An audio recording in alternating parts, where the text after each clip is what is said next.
నమస్కారం. సుప్రభాత గంటారావానికి స్వాగతం. ముందుగా ప్రధాన అంశాలు. కృష్ణాపై అనుమతులు లేని ప్రాజెక్టులు ఆపేయాల్సిందే. లోక్సభలో మరోసారి స్పష్టం చేసిన కేంద్ర ప్రభుత్వం.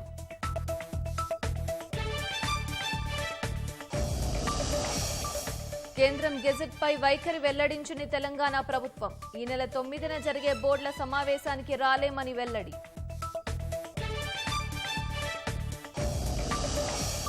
పులిచింతల గేటు విరగడంపై ముమ్మర విచారణ. ప్రారంభం నుంచి అన్ని లోపాలే ఉన్నాయన్న నిపుణులు.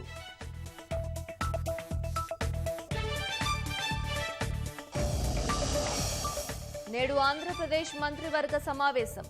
ఆర్ఎండ్బి ఆస్తుల బదలాయింపుపై చర్చకు అవకాశం.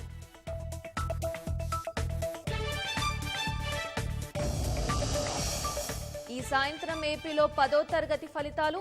ఈ ఏడాదితో పాటు గతేడాది విద్యార్థుల గ్రేడ్ల ప్రకటన.